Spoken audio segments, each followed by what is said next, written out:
ኢትዮጵያ ውስጥ በጣም ብዙ አይነት የተለመዱ ኢንሹራንስ አይነቶች አሉ። ለምሳሌ የመኪና ኢንሹራንስ፣ ሞተር ኢንሹራንስ የሚባል አለ።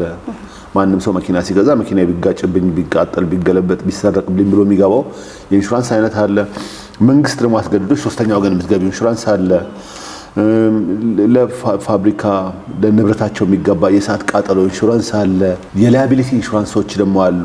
ኢንዱስትሪ ያለው ሰው ሊኖር ይችላል፣ ኮንትራክተር ሊሆን ይችላል፣ በጣም ብዙ ሰራተኛ ቀጥሮ ሊያሰራ ይችላል። ሶ እነኛ ሰራተኞች በስራቸው የሚያመነጭባቸው አደጋ ወይንም ህመም ወይንም ኤኒ አክሲደንት ካለ ዴዝና ችግሮች ካሉ በህጉ በኢትዮጵያ ሌበር ሎ መሰረት ሰዎችን የማሳከም ኢቭን ሞትም ሀፕን ካረገ ለዛ የ5 ዓመት ደሞዝ የመክፈል ኃላፊነት አለና እንደሱ አይነት የኢምፕሎየርስ ላያቢሊቲ ኢንሹራንሶች፣ የፕሮዳክት ላያቢሊቲ ኢንሹራንሶች፣ የፕሮፌሽናል ኢንደሚኒቲ ኢንሹራንሶች አሉ።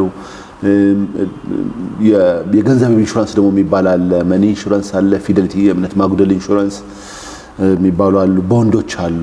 እነኚህ ሴኩሪቲዎች፣ የፐርፎርማንስ አድቫንስ ቢድ ቦንዶች የሚባሉ ብዙ አይነት የተለመዱ ኢንሹራንስ አይነቶች አሉ ኢትዮጵያ ውስጥ። እንደየ ከስተመሮቹ እንዳሉበት የቢዝነስ አይነት የሚያስፈልጋቸውም አይነት ኢንሹራንስ ይለያያል።